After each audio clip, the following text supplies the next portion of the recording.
भाई साहब ये नोट बदलवाने दे कुछ। अरे भाई साहब, इन चारों के तो कोने ही गायब है। किसने कुतर दिए?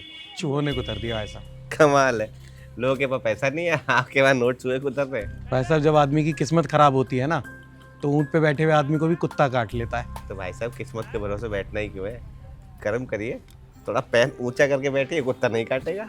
गलती तुम्हारी नहीं है भाई साहब, जब कोई काम बिगड़ जाता है ना तो ज्ञान पेलने वाले भी हजारों मिलते हैं। ज्ञान नहीं फैल रहा भाई साहब, मैं तो बस आपको समझा रहा हूँ। ये जो पैसा है ना, ये लक्ष्मी है, लक्ष्मी। इसे थोड़ा संभाल के रखना चाहिए। भाई साहब मैंने भी संभाल के ही रखा था अलमारी में, लेकिन पता नहीं वो चूहा कहाँ से घुसा और नोट कुतर के चला गया। और एक बात बताऊं भाई साहब, ये मेरी फूटी किस्मत ही तो है, वरना चूहे को क्या बस ये नोट ही दिखाई देते। अब हर बात के लिए किस्मत को दोष देना सही नहीं भाई साहब, कर्म भी करने पड़ते हैं। भाई साहब मैंने भी कर्म किया था इन नोटों को अलमारी में रख के, फल तो तुम्हारे हाथ में देख ही रहे हो। अच्छा ये बताओ कितने में चलेंगे ये नोट? भाई साहब, ये चारों नोटों में 100-100 रुपये बट्टा कटेगा, तो मैं इसके आपको 1600 रुपये दे सकता हूँ। भाई साहब क्यों मरे हुए आदमी को और मार रहे हो?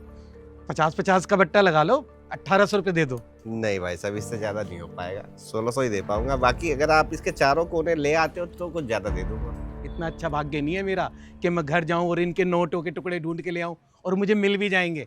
भाई साहब मेरा भाग्य तो ऐसा है कि अगर कहीं नफ़ा भी होना होगा ना और मैं खड़ा हो जाऊंगा तो नुकसान ही होगा।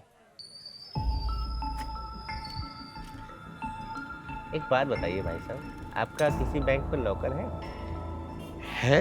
लेकिन उसका इस बात से क्या मतलब? बताऊंगा भाई साहब, लेकिन उससे पहले एक जवाब और दीजिए। उस लॉकर की चाबियां कितनी होती हैं? एक ही चाबी मिलती है बैंक से, वही मेरे पास है। लेकिन लॉकर की तो 2 चाबियां होती हैं। भाई साहब 2 चाबी होती हैं, लेकिन कस्टमर को एक दी जाती है, एक मैनेजर खुद रखता है। बस भाई साहब, यही तो जानना चाह रहा था मैं आपसे। अच्छा जान लिया, मगर इसके पीछे लॉजिक क्या है? लॉजिक नहीं, इसमें ही तो समस्या का हल है। मतलब मैं कुछ समझा नहीं। भाई साहब, जैसे बैंक के लॉकर की 2 चाबियां होती हैं, एक आपके पास चाबी और एक मैनेजर के पास चाबी, ऐसे ही हमारे जीवन की भी 2 चाबियां हैं, कर्म और भाग्य। जिसमें कर्म वाली चाबी आपके पास है और भाग्य वाली चाबी ईश्वर के पास। देखो भाई साहब, ये इतना डीपली तो मेरी समझ में आएगा नहीं। अगर कुछ समझाना है तो आसान शब्दों में बताओ, क्या कहना चाह रहे हो?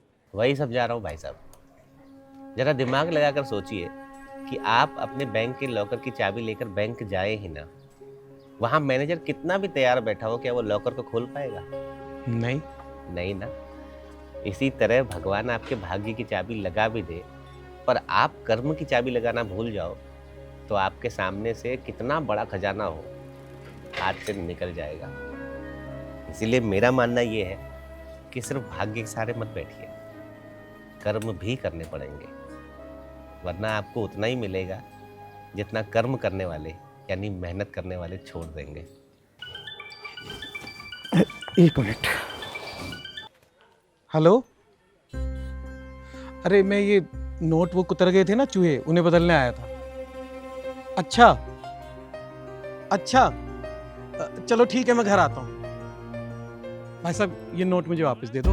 अचानक क्या हो गया भाई साहब? भाई साहब जब से चूहे ने ये नोट कुतरे ना, तो मेरी वाइफ को लगी हुई थी कि वो अलमारी में घुसे कैसे, तो उसने पूरी अलमारी खंगाल मारी और आखिरकार उसे वो फॉल्ट मिल गया। चूहों ने नीचे से एक पत्ती हटा रखी थी, तो मैं उसे जाके हथौड़ी से ठीक करूँगा तो ठीक हो जाएगी। और हाँ भाई साहब, इसके जो कुतरे हुए टुकड़े थे ना, वो भी मेरी वाइफ को मिल गए। मैं अगली बार आपके पास वो लेके आऊँगा। देखा भाई साहब, उतनी देर से यही बात तो मैं आपको समझाना चाह रहा था कि भाग्य भी उन्हीं का साथ देता है जो कर्म करते हैं। आपकी वाइफ ने थोड़ी सी मेहनत करी तो अलमारी का फॉल्ट भी ढूंढ लिया और भाग्य से नोटों के टुकड़े भी मिल गए। आप एक काम करिएगा, वो बाकी के टुकड़े ले आइएगा, मैं आपको ज़्यादा पैसे दे दूँगा। बिल्कुल सही बात है भाई साहब, आपकी सारी बात मुझे समझ आ गई। जहाँ कर्म वहीं भाग्य है। ठीक है भाई साहब।